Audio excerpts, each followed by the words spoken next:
Hello my game design gurus, and welcome to the Level Design Lobby.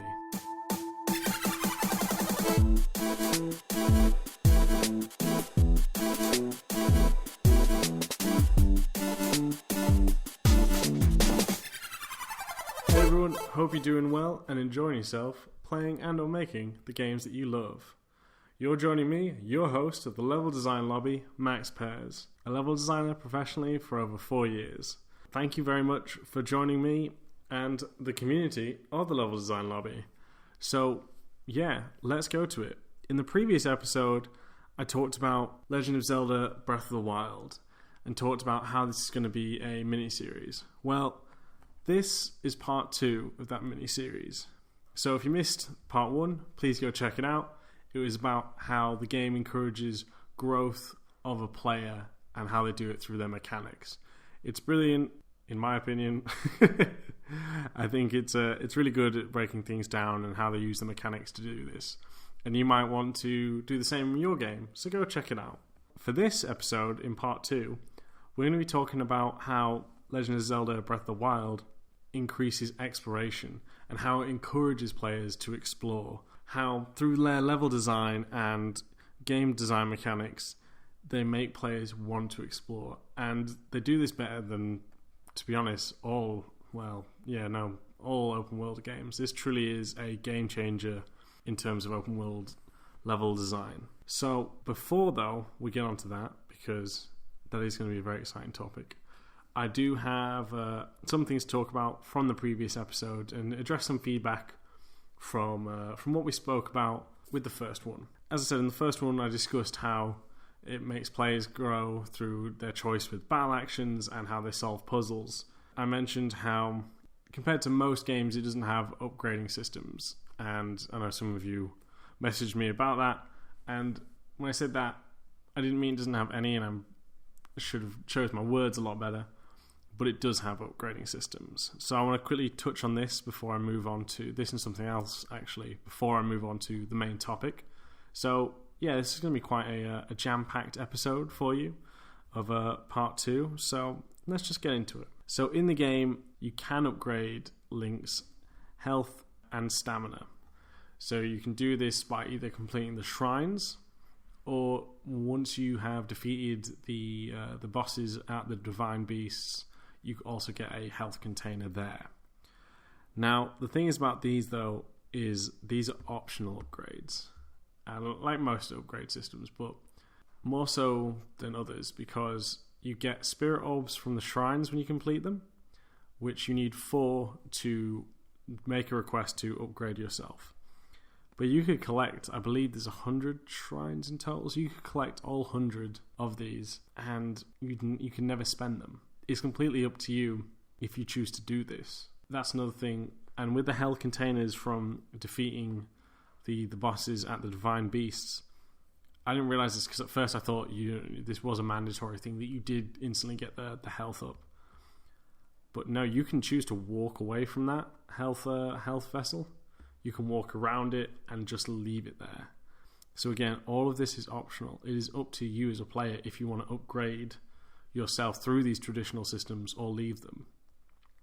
While most upgrade systems generally just talk about combos and stuff, this is actually a crucial element to you as a player, your health and stamina, because you need those. Well, it's up to you if you need them, but most of the other upgrades in other games tends to be like a new combo, and you don't really need that. It's kind of cool if you master it, but it's more about mastery than it is about the player as a whole.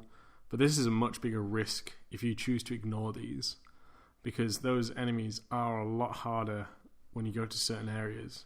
I think that's cool is, yes, there is upgrades for these, but it's up to you to get them.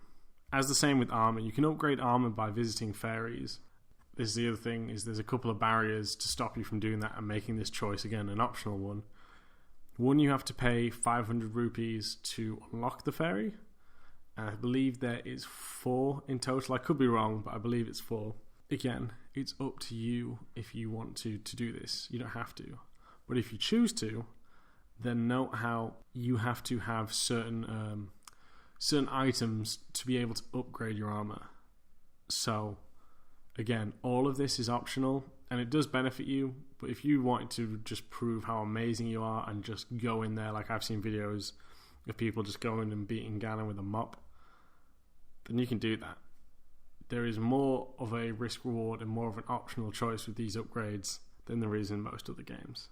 Yeah, I hope that that answers and corrects the feedback that you guys have given me. So thank you for letting me know as well. It's much appreciated.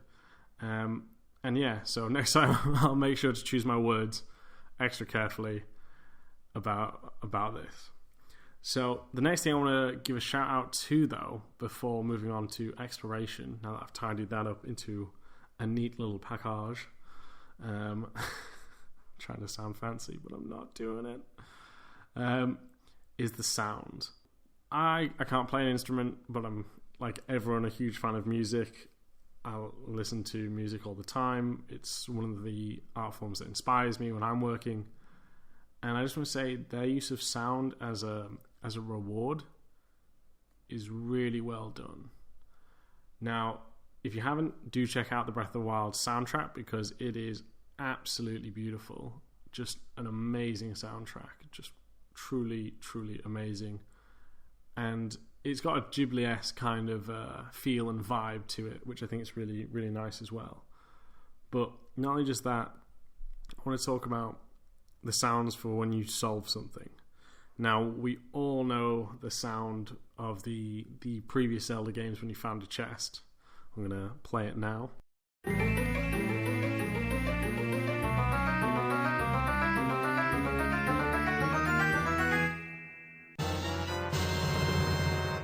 Yeah, that sound, we're all aware of it. But they don't really do that in... well, it's a different type of sound now. But how they use the sound is to let players know that they've made the right decision, that they have solved part of the puzzle.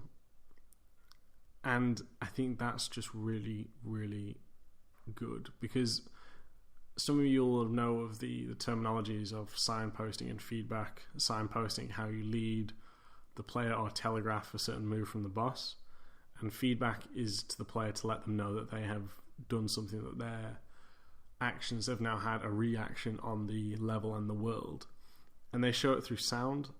And I just wanted to say that it's some of the most beautiful sounds and some of the most well done sounds in terms of just soothing to the ears and making you feel good, so I just wanted to give a shout out to that, because I think even as a man who doesn't play any musical instrument, just showing the art of just praise for that type of art and that type of discipline, because again, sound is super important when it comes to making games, like anything is. So I think it's super good, and just a good thing for us to all mention and give praises to where it's deserved. So yeah.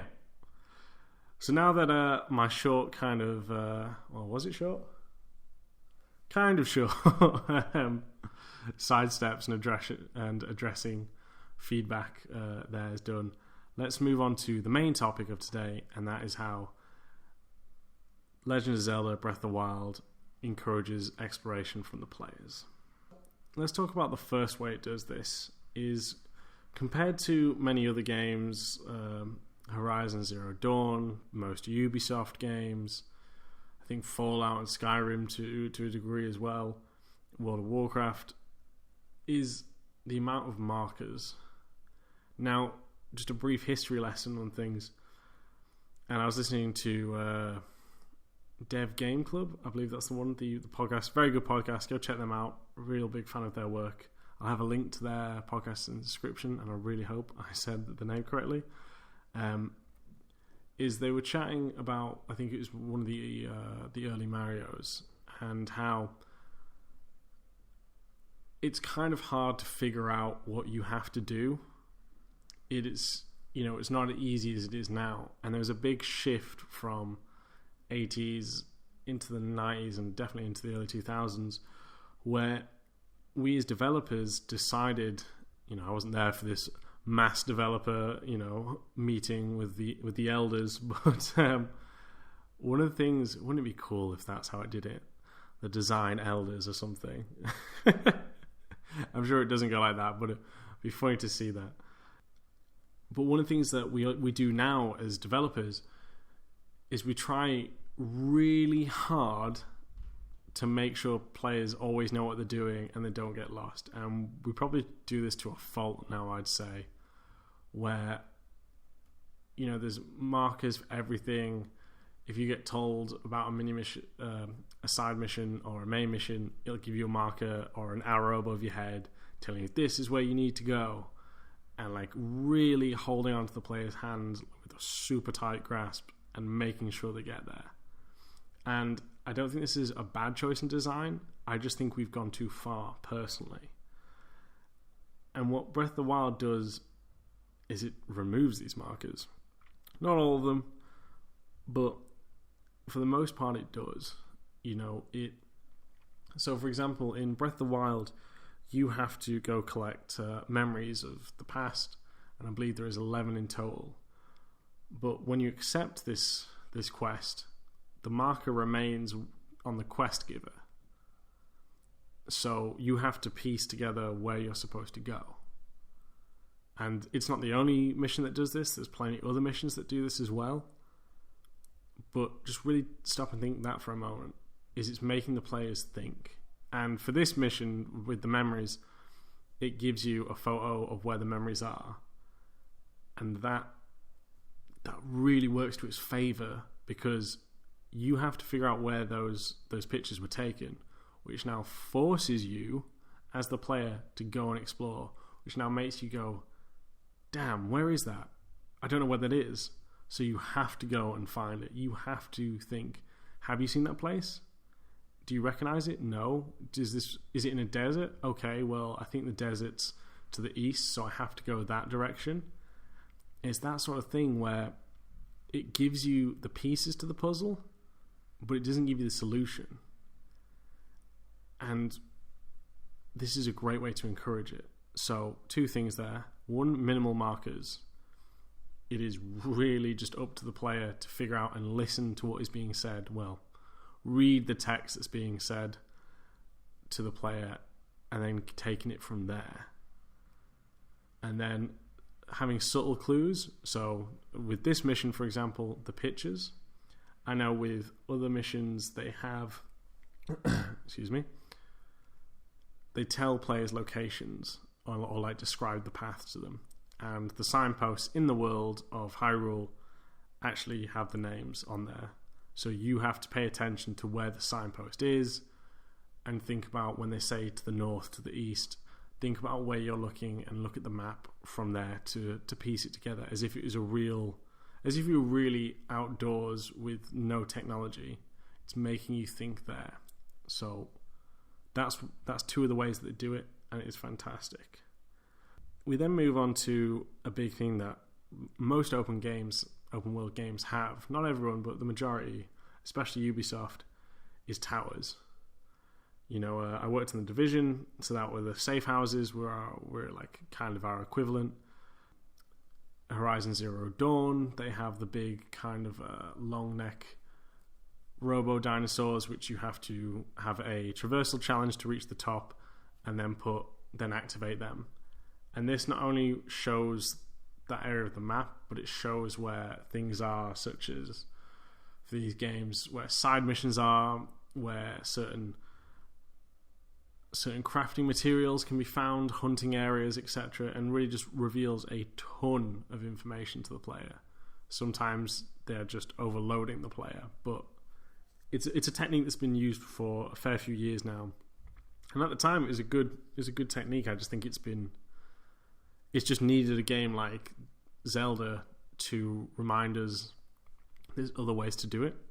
Because Zelda Breath of the Wild also has towers. But the difference between these towers is it doesn't reveal markers for locations. It just shows the geography of that area. So you might now know there's a lake in this section of the map, the type of mountains there. And it's because of this, again, it works on a couple of levels. One is because it doesn't have markers, it's now making you go, oh, I'm going to have to find stuff here. Two, the types of geography after you've played this game for a while, you'll start to realize like there's certain things like events or shrines or stuff within certain locations. So seeing that the geography on your map might start to make you think, oh, there's, I don't know, say a cave or a high peak of a mountain here. A shrine might be there. So I need to go off in that direction to find it. So that's how these towers work, and they work to a real great effect because of that. Because you have to figure out and you learn the patterns of certain events, that you start to put that out, you start to plan that out on the geography of the map that you have.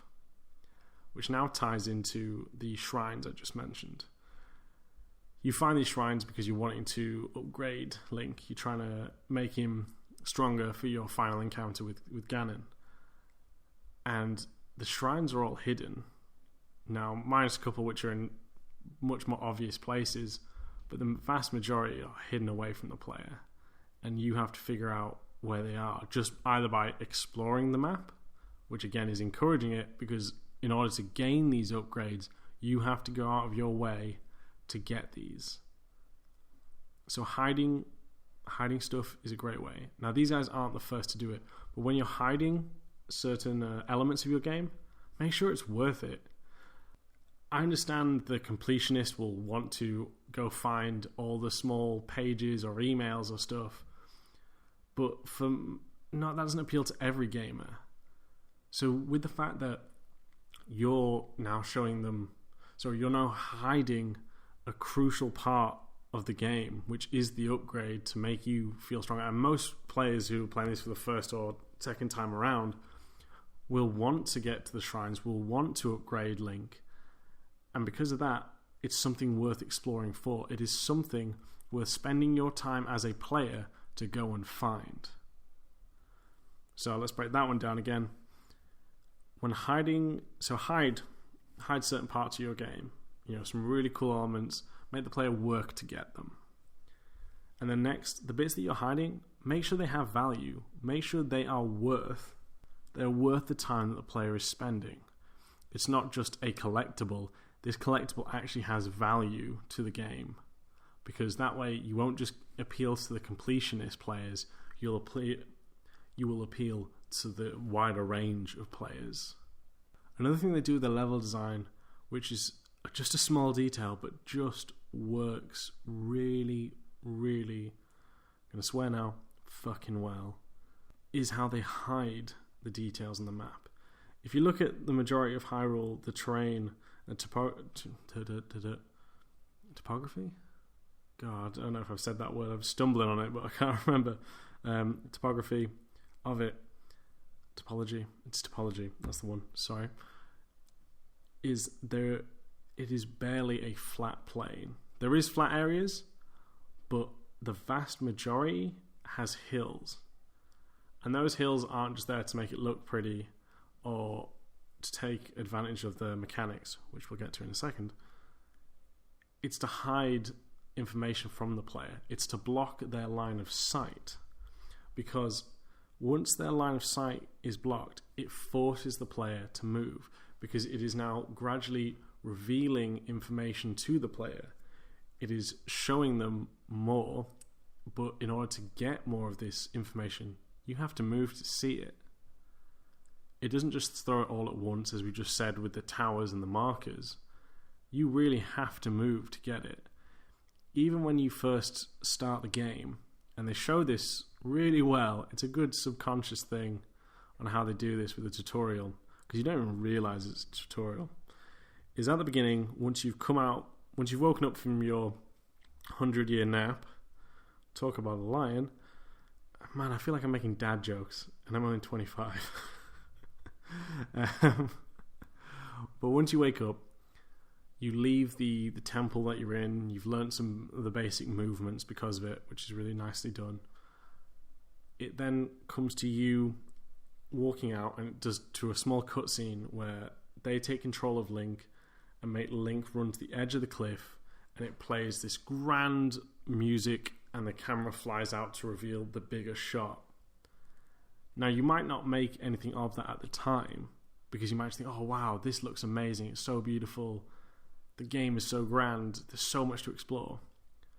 But really, what it has taught you is that you have to go to and move to vantage points to get those big, massive reveals, to get those views. And now, because you've seen that opening, and for any of the players who've watched stuff from E3, you've probably seen that a few times already. That's now ingrained in you. Subconsciously, you're now like, I have to go to the tip of the mountain to see more. I have to go to a high vantage point to get the lay of the land. Think about that for a second. Think about how they just, and I may be just grasping at straws here, but I think there's truth in these words, that they've managed to turn that cutscene into something powerful and memorable for the player. You know? So they do that all the time with their landscape, with the layout of the map. By blocking the line of sight of the player, they force you to move around. Either you go over it, around it, maybe sometimes under it. But as long as you are getting and moving throughout that point, there's always going to be a visual reward showing you something. It may be a shrine, it may be an enemy camp, it could be anything. But it's going to show you something, and that's why you'll go off and explore. Compared to cities, like, I mean, look, it's all going to depend on your game, but cities sometimes struggle with this because, and especially if you're basing it on a city that's in the real world, if you have places, especially in America, where they have towering skyscrapers, it's hard to get the lay of the land because you're always blocked. But by them doing this open world in a natural environment, they get away with these cool shapes and mountains. Because of this, they can now start to reveal information and encourage that exploration through it, which, brilliant. What I want to talk about with cliffs and that is actually about the mechanics. Because when you think about their traversal mechanics, they have an absolute ton, probably more than most games do, and there's so much depth to it as well, and there's some that you won't even discover until like playing it again. So let's go through these. You've got your walking, running, jumping, paragliding, climbing, swimming, and shield surfing. Those are the main. That's 7. Those are the main ones. There's other ones like you can have with boats, you can ride a horse, and it all just starts to layer up. So think about how many ways that you can move throughout this game, and how cool that is as well, because all this movement makes players want to try things. When you first learn how to shield surf, that is incredible. And just as a quick spoiler before we keep going into more detail, is I've read somewhere, and I was chatting to my brother about this, but if you take on those Octoroks and you get their like air pouches or something, it looks like a balloon in your inventory. Apparently, you can actually attach that to a raft, and so it floats more, and so it can even like end up on land for a little bit. I believe I haven't tried this out yet, but that's what I've heard, and that you can also mount boars and deers as well.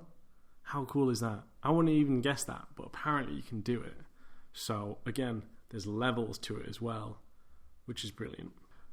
Now that we've talked about the types of mechanics there is, this is great, but it's now what the level design does to take advantage of all these mechanics. As we're just chatting about there, we're on about like hills and cliffs. But think how this hill-like cliff offers a range of opportunities for so many different mechanics.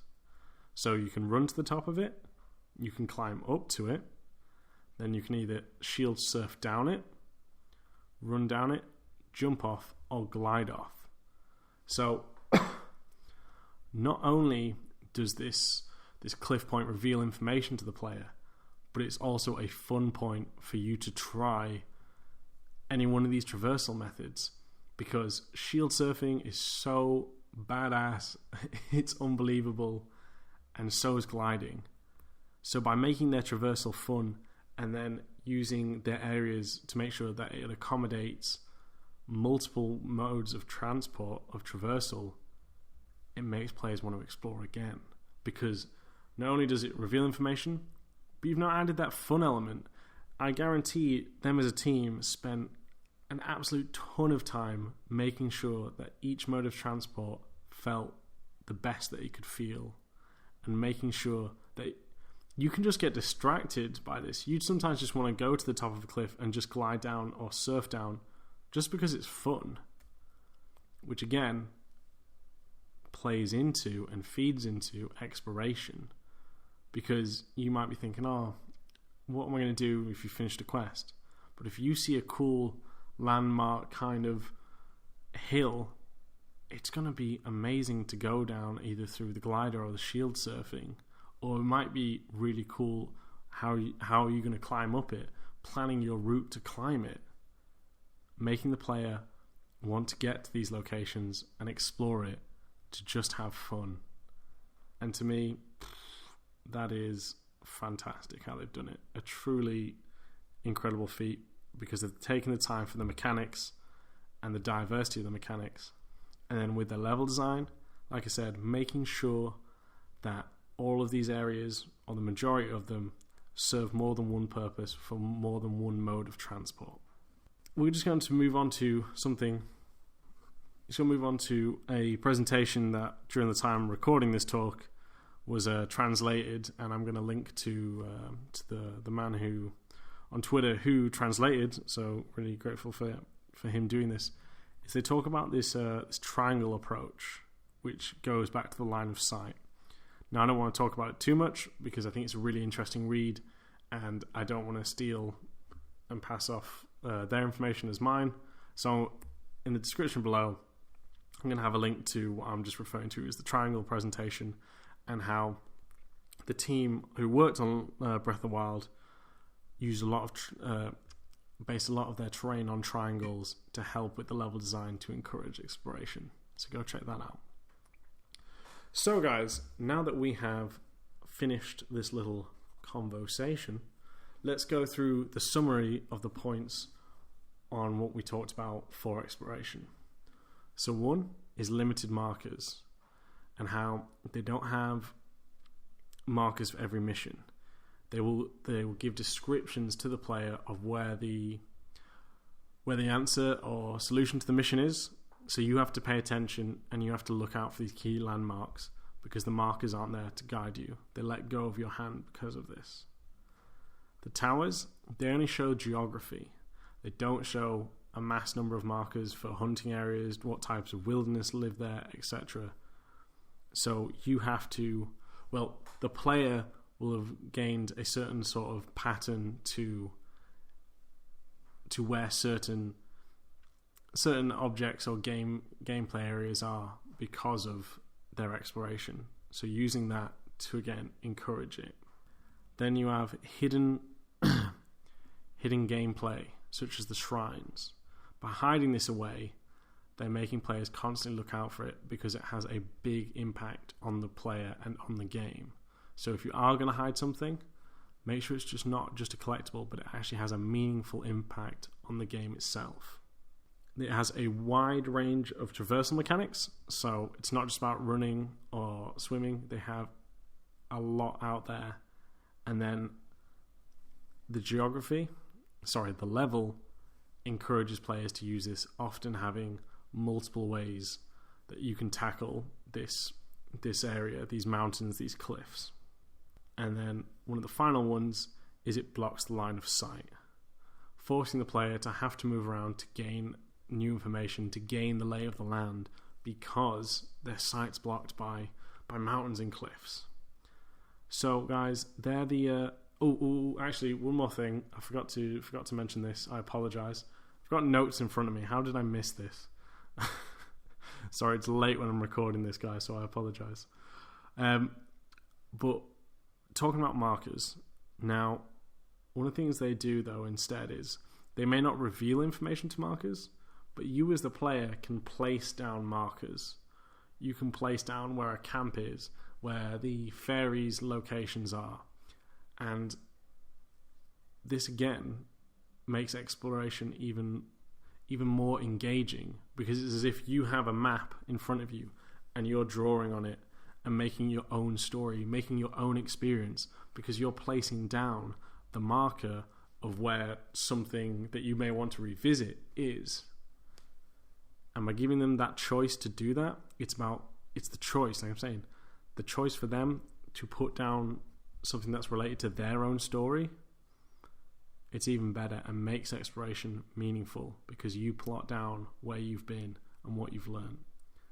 And the last thing that I forgot to mention was you can pick up these seeds by finding these little cool characters. And the interesting thing with the character you have to speak to for the seeds to gain an upgrade is that he moves around the entire map. I think he has a total of 3 to 4 locations in the entire game. Again, there's the upgrades, but in order to get that, you have to try find where he's going. And he tells you, like, I'm going to this location, this forest now. But if you've not been there, you have to try find it. You have to try remember where he is.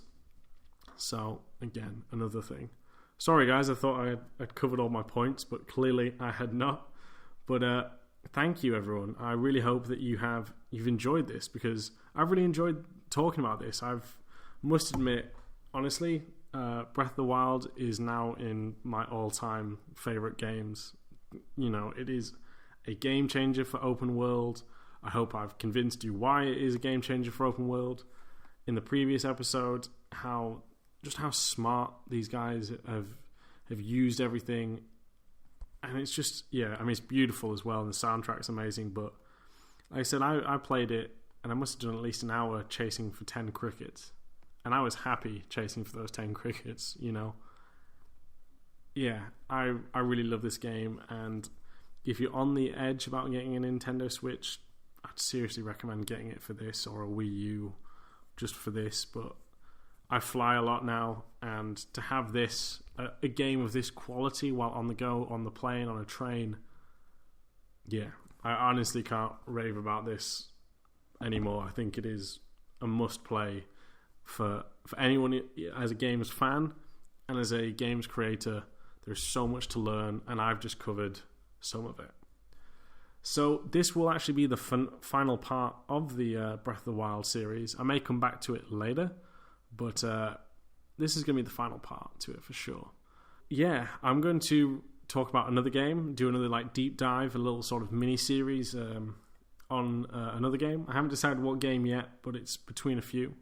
If there's any games that you'd like me to check out, or if you'd like to leave a comment or an email to me, please do so to leveldesignlobby@gmail.com. I will read to them. If you really enjoyed this, then please either leave a thumbs up or a review on the podcast, because it helps get me, brings more attention and helps, you know, grow this audience, grow this great community that we have as game developers. And if you have anything else you want to chat to me about, then please do so at MaxPairs on Twitter. If you want to see any of my work, please go to maxpairs.com. Thank you very much. This has been a great talk for me. I've been happy to do this. And I can't wait to hear what you guys think about this. Take care, everyone, and enjoy the rest of the week or weekend, depending when you're listening to this. See you later. Bye.